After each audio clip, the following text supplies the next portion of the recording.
नमस्कार दोस्तों, आज हम लेकर आए हैं अनुपात एवं समानुपात का भाग 2। पार्ट 1 में हम लोग देखे थे कि अनुपात कैसे निकलता है। अब हम लोग भाग 2 में अनुपात से जितने भी रिलेटेड क्वेश्चन है वो एक एक करके भाग 2 में हम लोग पढ़ेंगे। जिसका पहला क्वेश्चन है, यदि a अनुपात b का मान 2:3 है, b अनुपात c का मान 4:5 है, तो a अनुपात c का मान निकाले। तो ऐसे कंडीशन में हम बताए थे कि जो जैसे दिया हुआ रहे वैसे हम लोग लिख देंगे। तो a अनुपात b का मान 2:3 दिया हुआ है, b अनुपात c का मान 4:5 दिया हुआ है और इसमें से a अनुपात c पूछा है। तो जितना टर्म दिया हुआ है उतना पहले हम लोग लिख देते हैं। जैसे a b c, a अनुपात b का वैल्यू 2:3 दिया हुआ है तो यहाँ 2:3 लिखेंगे, यहाँ खाली है। b अनुपात c का वैल्यू 4:5 दिया हुआ है, यहाँ 4:5 लिखेंगे, यहाँ खाली है। और बताए थे कि जहाँ पे जो खाली रहता है उसका वहां पे बगल वाला को लिखते हैं। तो यहाँ पे खाली है तो यहाँ 3 लिखेंगे और यहाँ खाली है तो यहाँ 4 लिखेंगे। आप दोनों को गुना करेंगे तो ये 8 हो जाएगा, ये 12 हो जाएगा, ये 15 हो जाएगा। लेकिन आपसे क्वेश्चन में पूछा है अनुपात c, तो a अनुपात c का मान कितना हो जाएगा? a का मान 8 है और c का मान 15। a अनुपात c का मान 8:15 हो जाएगा। अब दूसरा क्वेश्चन है, यदि a बराबर 1/3b और b बराबर 1/2c है तो a अनुपात b अनुपात c का मान क्या होगा? तो हम लोग देखेंगे दूसरा क्वेश्चन।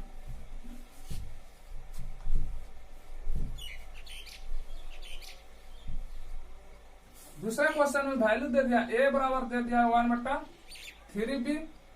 तो हम लोग इसको पहले सीधा कर लेंगे। तो a अनुपात b लिखेंगे तो ये 1/3 हो जाएगा। फिर दिया है b = 1/2c, जो b का वैल्यू दिया है 1/2c। तो इसको अगर b अनुपात c लिखेंगे तो 1/2 हो जाएगा। तो a अनुपात b अनुपात c का मान क्या होगा? तो यहाँ पे भी 3 टर्म दिया हुआ है तो हम लोग लिखेंगे a अनुपात b अनुपात c। a अनुपात b का वैल्यू कितना निकाल कर आ गया है? 1/3, तो 1/3 लिखेंगे, यहाँ खाली है। उसी तरह b अनुपात c का वैल्यू निकाल कर कितना आ गया? 1/2, तो यहाँ पे हम लोग लिखेंगे 1/2, यहाँ पे खाली है। और जहाँ पे जो खाली रहता था उसका वहां पे बगल वाला को लिखते थे। तो यहाँ पे खाली है, इसका बगल में 3 है और यहाँ पे खाली इसका बगल में 1 है। तो ये हो जाएगा 1 × 1 करेंगे 1 हो जाएगा, 1 × 3 करेंगे 3 होगा और 3 × 2 करेंगे तो 6 होगा।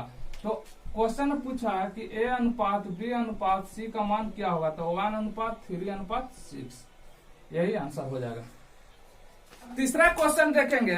तीसरा क्वेश्चन है, यदि a b से 40% अधिक है और b c से 20% कम है तब a अनुपात c क्या होगा? तो हम लोग सबसे पहले a b c लिखेंगे। अब ऐसे क्वेश्चन में आप एक बात ध्यान दीजिए कि हम लोग हमेशा लास्ट से चलेंगे। लास्ट से चलने से क्या फायदा होता है कि आप आसानी से वैल्यू को रख दीजिएगा। जैसे b c से 20% कम है, b है जो c से 20% कम है, तो यदि हम लोग c को 100 मानते हैं तो b 80 होगा। अब बोला कि यदि a b से 40% अधिक है, a है जो b से 40% अधिक है, तब b तो अपने आप कितना है? 80 है। तो इसका हम लोग अगर 10% निकालेंगे 80 का तो 10% 8 हो जाएगा। तो 40% निकालेंगे तो ये 40% इसका 32 होगा। मतलब a इससे 40% ज्यादा है तो ये 80 होगा और 32 ऐड करेंगे तो कितना होगा? 2 और 8 11, 112। आप पूछा है कि बताइए a अनुपात c क्या होगा? तो a अनुपात c लिखिए। a अनुपात c, a का वैल्यू कितना है? 112। अनुपात c का मान कितना है? 100। अब देखिए 4 से a भी डिवाइड हो जाएगा, 4 से a भी, ये 4 से कीजिएगा तो 4 दूना 8, 8 4 32, है 25 चको 100। a अनुपात c का जो मान आएगा 28:25 आएगा। अब हम लोग अगला क्वेश्चन देखेंगे।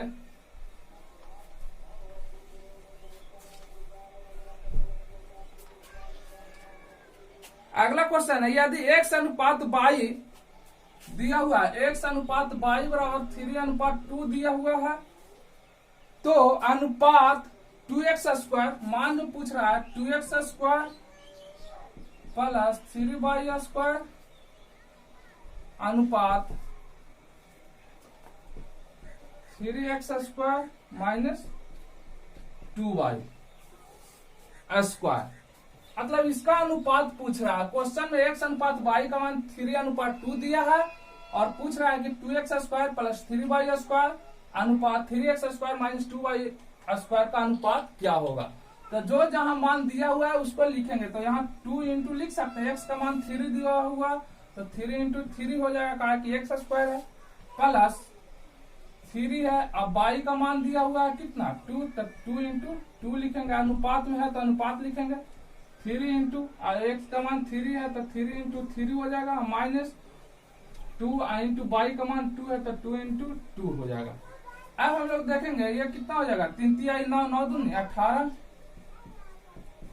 और ये 3 दूना 6 6 दूनी 12 अनुपात 3 3 9 9 3 27 माइनस 2 दूनी 4 दूनी 8। अब हम लोग देखेंगे तो 12 और 18 कितना हो जाएगा 30 अनुपात इसमें से जाएगा तो 19। मतलब कि जो 2x² प्लस 3y² अनुपात 3x² माइनस 2y² का जो अनुपात आएगा 30:19 आएगा। अगला क्वेश्चन है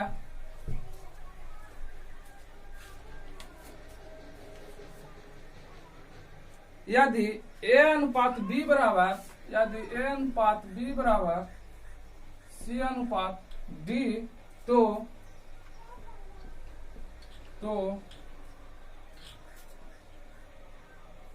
ma प्लस mc बटा mb प्लस nd का मान पूछ रहा है।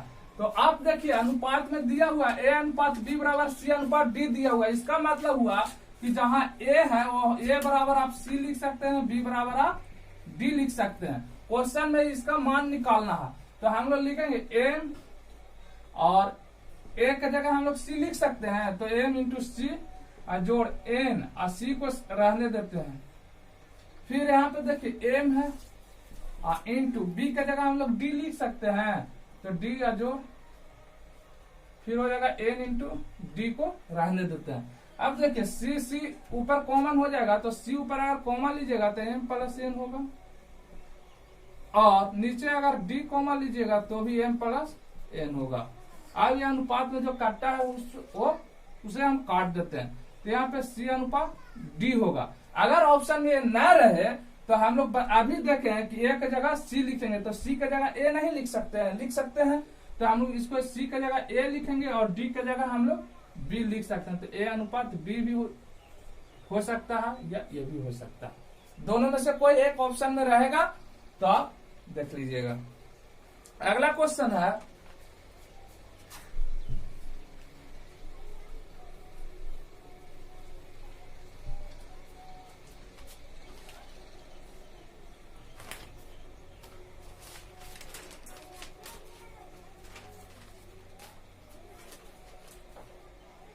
तीन अनुपात 5 के अनुपात में दो संख्याएं हैं। यदि प्रत्येक में 10 की बढ़ोतरी कर दी जाए तो अनुपात 5:7 हो जाता है।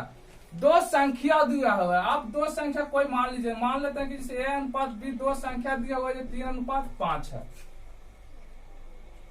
और जब प्रत्येक संख्या में मतलब कि 10 को बढ़ोतरी कर दिया जाता है तो उसका अनुपात 5:7 हो जाता है।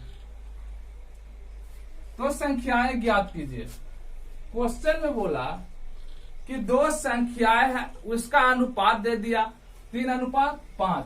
फिर बोला कि प्रत्येक संख्या में 10 का बढ़ोतरी कर दिया जाता है, प्रत्येक संख्या में 10 बढ़ा दिया जाता है तो उसका अनुपात 5:7 हो जाता है।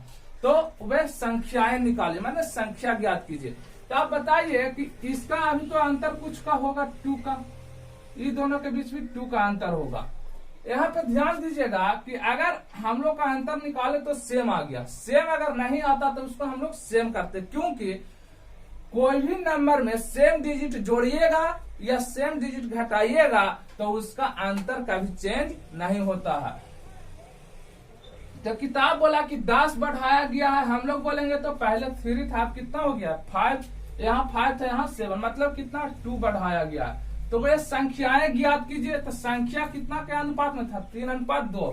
पहला संख्या कहेगा तो 3 से गुना करेंगे और दूसरा संख्या कहेगा तो 5 से गुना करेंगे। तो पहला संख्या का पूछ रहा है तो ये 5 हो जाएगा, 5 या 15 मैंने ए का मान 15 हो जाएगा। अगर बी का मान पूछता तो यहाँ पे जो 3 से गुना किया ये 5 हो जाता था, 25 हो जाएगा।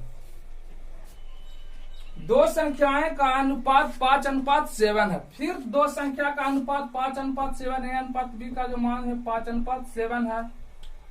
यदि प्रत्येक संख्या में 9 घटा दिया जाए, प्रत्येक संख्या में कितना घटाया गया है 9, प्रत्येक संख्या में 9 घटा दिया जाए तो उनका अनुपात 7:11 हो जाता है, 7:11 हो जाता है। तो इन संख्याओं का अंतर क्या होगा, इन संख्याओं का अंतर क्या होगा। तो पहले आप देखिए कि इसका अंतर कितना है 2 का, और यहाँ अंतर कितना है 4 का। अब बताइए कि सेम डिजिट घटाया गया है तो अंतर तो सेम होना चाहिए।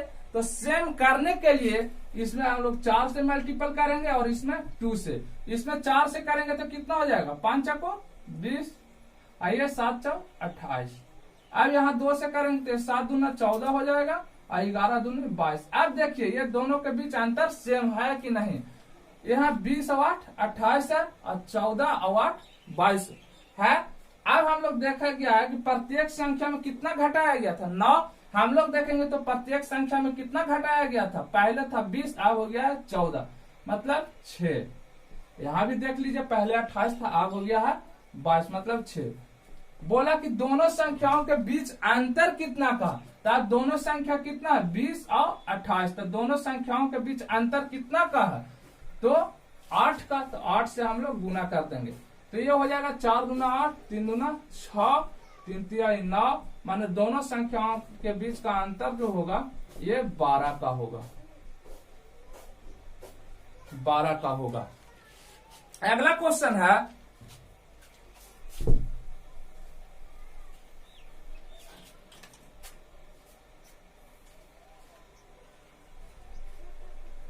एक त्रिभुज की भुजाएं, एक त्रिभुज दिया उसका भुजाएं, मान लेते हैं त्रिभुज ए अनुपात बी अनुपात सी के अनुपात में जिसका भुजाएं 1/2 अनुपात 1/3 अनुपात 1/4 है।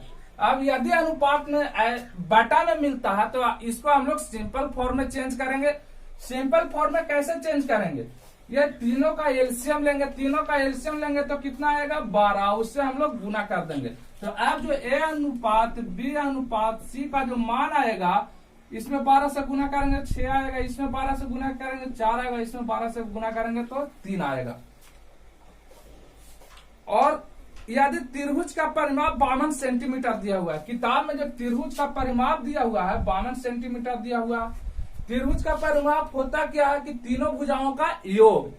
तो हम लोग देखेंगे कि त्रिभुज का परिमाप कितना है, किताब कहा कि 52 सेंटीमीटर, हम लोग देखेंगे तो कितना है 6 4 10 3 13।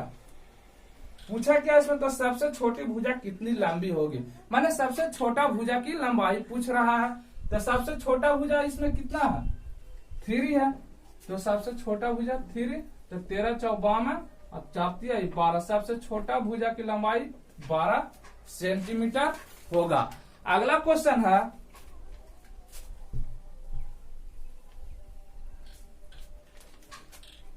तीन संख्याओं का योग 98 है। क्वेश्चन में दे दिया, मान लेते हैं तीन संख्या ए बी सी है। तीन संख्याओं का योग मतलब कि a + b + c = 98 दिया हुआ है, किताब कहा।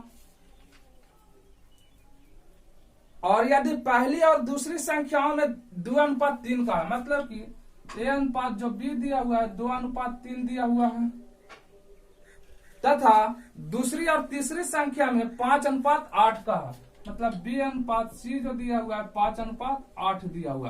तो इसमें तो सबसे पहले हम लोग a अनुपात b अनुपात c निकालेंगे। तो a अनुपात b अनुपात c निकालने के लिए हम बताए थे कि सबसे पहले आप तीनों को लिख दीजिए। तो यहाँ देखिए दिया हुआ है a b सी। ए अनुपात बी का वैल्यू 2:3 दिया हुआ है, यहाँ पे खाली है। बी अनुपात सी का वैल्यू दिया हुआ है 5:8, तो बी अनुपात सी का वैल्यू 5:8, यहाँ पे खाली है। और जो बगल में जो रहता था उसको हम लोग भर देते थे, यहाँ 3 हो जाएगा और यहाँ 5 हो जाएगा। तो ये कितना हो जाएगा, 5 दूना 10 हो जाएगा, 5 तिहाई 15 हो जाएगा, 8 तिहाई 24 हो जाएगा। ये ए अनुपात बी अनुपात सी का मान आ गया। अब बोला कि तीनों संख्याओं का योग 98 है, ये किताब बोला है। हम लोग बोलेंगे तो 15, 10, 25 और 24 49 होगा। तो पूछा है तो दूसरी संख्या क्या है, तो दूसरी संख्या देखिए, पहला संख्या 10 है, दूसरा 15 है, तीसरा 24 है। दूसरा संख्या पूछ रहा है तो हम लोग 15 से गुना करेंगे, तो 49 दूनी 98 होगा, 15 दूनी 30 होगा। दूसरी संख्या 30 होगा। अगर तीसरी संख्या पूछता तो 24 से गुना करते तो 24 दूनी 48 हो जाता, और पहला संख्या पूछता तो 10 से गुना करते तो 10 दूना 20 हो जाता।